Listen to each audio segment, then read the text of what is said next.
Hey everyone, it's Michael. Today I'm going to be talking about another R.L. Stine book. I've been reading this series a little bit right now.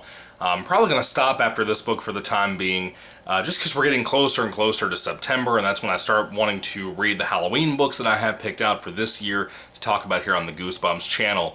And this particular book is Even More Tales to Give You Goosebumps. It's number 3 in this 6-book series. I love how this picture is just Curly hanging out in his swimming pool with this random dog.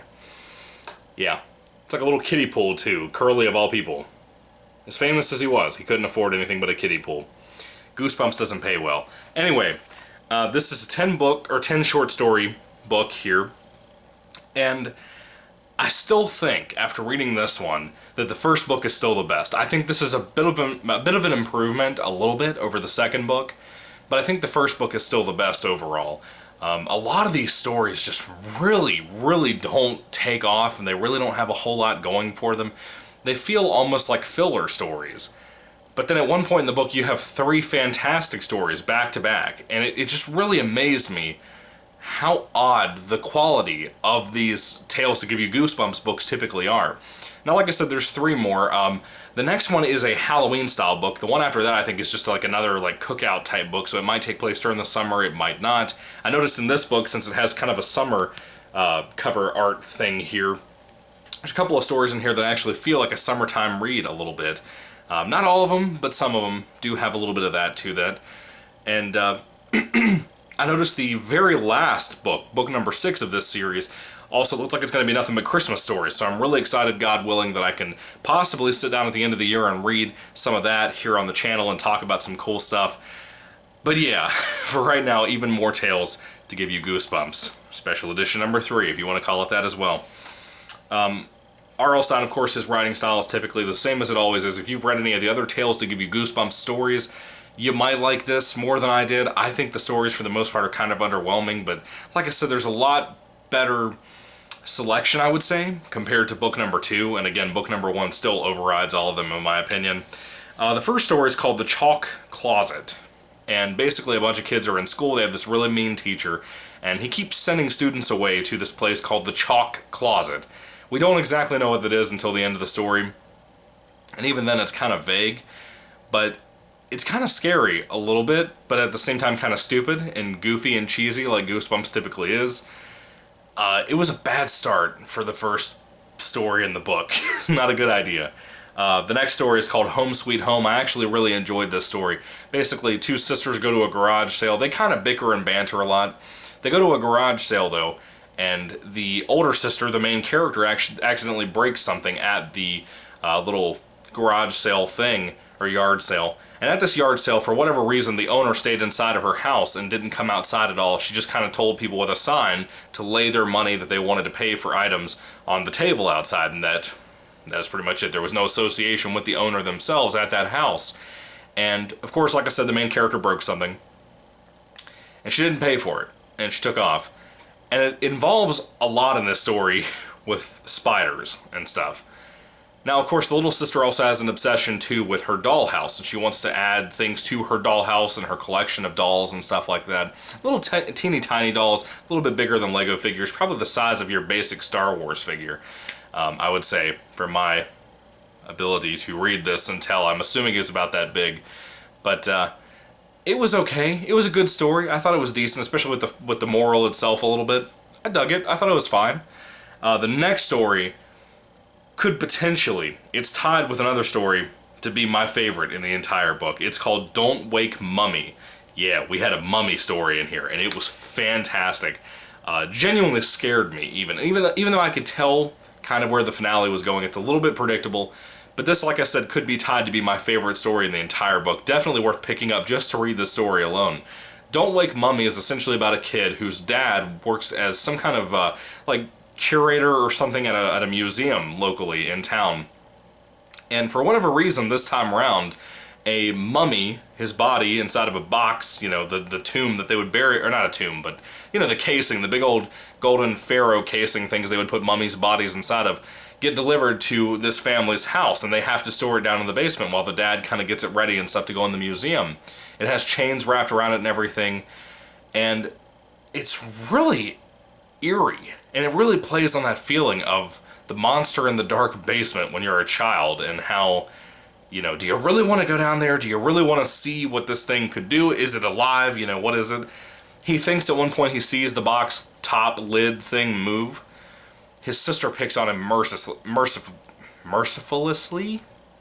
I don't know what word I'm trying to use, but she's mean to him all the time about this whole idea, about him being scared of it. Frankly, the way the story goes, I'd be terrified of it too. The whole idea of this thing being in the basement is horrifying. Think of when you were a child and your parents had that one Halloween decoration, if they celebrated Halloween, and it scared you so drastically that you didn't even like to find it. Like, didn't even like to find the box that it was in or anything. Didn't want to touch it when it was out on your front lawn or anything. If you were a 90s kid, a lot of people still decorated for Halloween. Nobody does that anymore. But you know what I mean. Think of something like that genuinely scared you, that your parents had to put away in a closet or something. That's the feeling I got when I was reading this book, or this story. And it, to be 12 or 13 pages long and be as effective as it is, it's a good story. Very worthwhile. Again, possibly my favorite. The next story I really dug as well, I'm Telling. Yeah. And essentially this story is about a kid who finds, he's just kind of playing with a gargoyle, basically out in the woods, pretending that he's hunting the thing with his water gun. And it starts spewing this green liquid. And at first I thought it was going to be like a reference to monster blood. It actually wasn't. He puts this, whatever this material is coming out of the gargoyle, into his water gun, and when he shoots things, they turn into, you know, like cement, like a statue. And it's very interesting what happens. He gets an argument with his sister. Things kind of go bad. The story is mostly them panicking on that situation. I really dug the story. I thought it was really fun. But this is not the actual story that I was saying is tied with Don't Wake Mummy as my favorite story in the book. That's actually the next story in the book, called The Haunted House Game.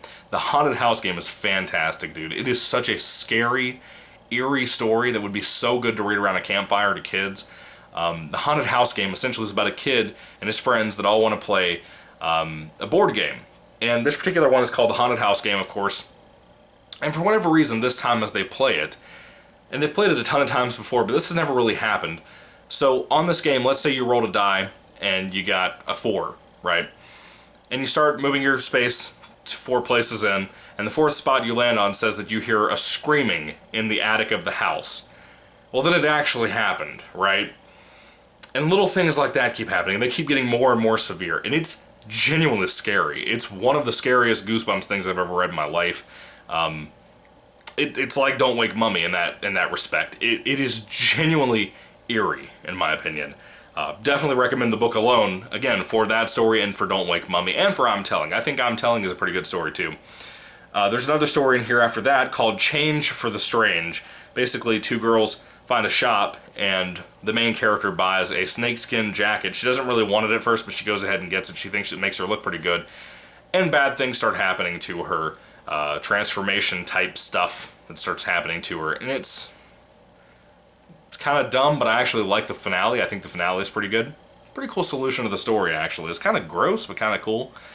The Perfect School. Of course, this was made into a TV episode. I knew of all the episodes I've looked into and stuff, and all the short stories I've read so much. I knew this one had been made into a TV episode. I actually saw it listed on my, I think it was Goosebumps Season 4 for the Vudu, when I was looking at my Vudu account last night. So yeah, I know this is a TV episode. I hope it's better than the actual story. The story really let me down. It was not as good as I expected it to be. I don't know if it was just a me thing or what, but I thought it was just okay. Kind of a letdown. I thought it could have went somewhere cool, but the finale is a little odd too. Anyway, the next story is For the Birds. This is kind of more of a summertime type thing. Your family's on vacation. You go to a big lodge type thing. And I thought we were going to do a whole lot more with that, and there's a lot to do with birds in the story, and it just doesn't pull through for me. Basically, the guy who runs the Hotel Inn thing is really weird, and you found his hedge clippers at one point, or whatever it was, and he was like super grateful for you for that. And your family's kind of mean to you. Your parents are being really weird because they think this location's very romantic. It's kind of odd. It doesn't feel like R.L. Stine wrote this story, so if he didn't, I think it's kind of busted and exposed right here, but yeah, For the Birds was not a good one. That was a big old miss. The next story here, I've gotten to the point or I'll just read you the title first. It's called Aliens in the Garden. It's the next to last story in the actual book. I've gotten to the point that anytime Goosebumps mentions aliens, I have no interest, even though I have a lot of the Aliens books, if not all of the Alien books, as far as I know. Aliens are not done well in Goosebumps. It's just the way it seems. I haven't read the Body Squeezers Part 1 and Part 2, but this is not a strength for Goosebumps or R.L. Stine or whoever works on it. Yeah, I don't like the story all that much. I think it's a little too silly. You know, not that I expect always a bunch of scares from Goosebumps. I think it's more notorious for that, and being notorious for being very cheesy and silly from the 90s and whatnot. When it comes to the books, I think the books are more well-known a lot of the time for being either very humorous and very childlike, or being very scary, genuinely that can scare adults.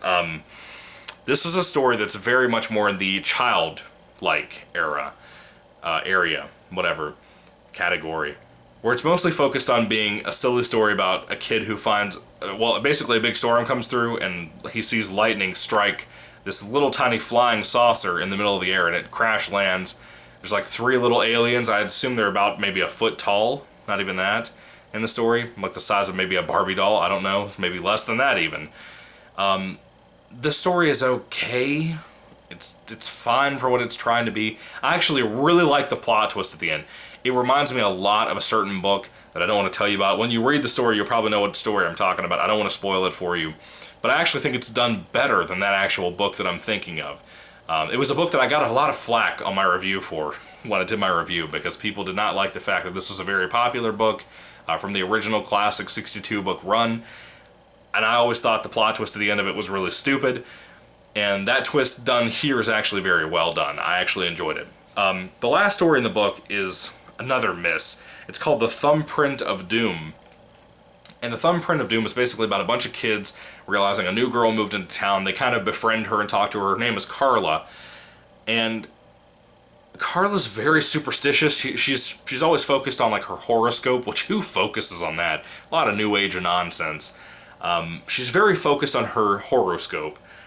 And she's always saying, like, you can't do this on a Friday the 13th. She can't go out tonight because it's going to be dark at, like, 7 o'clock or something. Just really stupid things. And the finale of the story, you ever read something and you had to stop and reread it a bunch of times to try to really figure out if you missed something, if it's trying to be more clever than it actually is? That's what Thumbprint of Doom did to me. I didn't understand the ending for a second there. As simple as it is, and as complicated as Goosebumps never is, it's like I couldn't physically process that this twist wasn't really the best twist. It was like the dumbest, most lame twist you could have possibly had. And it wasn't even, like, satisfying. Again, there's those two categories. Goosebumps really succeeds sometimes at being very campy and silly and fun when it comes to books, or it succeeds at being very, very scary a lot of the time for books. And this is just neither. It's a really bad story, in my opinion. I don't even know if I would say it's the worst in the book, but it's pretty close, in my opinion. It's a bad story to end the book on. Again, you have 3 stories, Don't Wake Mummy, I'm Telling, and the other one I mentioned, The Haunted House Game, like back to back in the first portion of the book, instead of spreading them out and trying to make the book a little bit more tolerable. I don't know what it was with this book. It doesn't rub me the right way compared to, especially the first book in this series.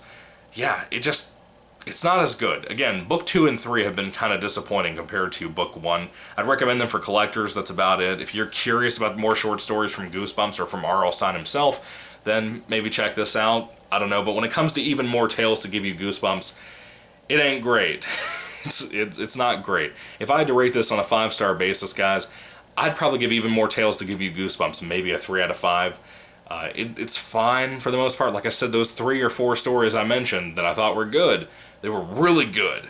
Really, really good. And I recommend it alone for that, for people who are interested. But if you're not a big fan of short stories, this is not for you. I'm curious about what books 4, 5, and 6 are going to be like. I don't know what could be worse. I really think the Christmas book's going to be good. But that Halloween book, I don't know. Maybe the whole book's about Halloween time. I don't know. It might be. It might not be. The book in between the 2, book number 5, I don't know exactly what that's going to be like, if it's more of a summertime read or what. I'm just really curious to see what we're going to get with a lot of this stuff. But anyway, guys, what are your thoughts on even more tales to even more tales to give you goosebumps. I couldn't remember the title. I got like halfway there and then I stopped and buffered. Anyway, what are your thoughts? Put them down below. What are your thoughts on my review? I'd love to hear your thoughts on my review as well. Do you like the Tales stories? What do you think? Do you like the short stories more than the actual books from the classic series or from any of the series at all? Not me. It's not my favorite. There are some certain stories that I think are fantastic, that really stand out, even compared to all the other classic series and just all of Goosebumps in general. Some I think are better than a big chunk of the books. And yet, this still is heartbreakingly rough. Just, it ain't perfect, man, by any means. Anyway, thank you for watching. May the Lord Jesus Christ bless you guys today, and goodbye.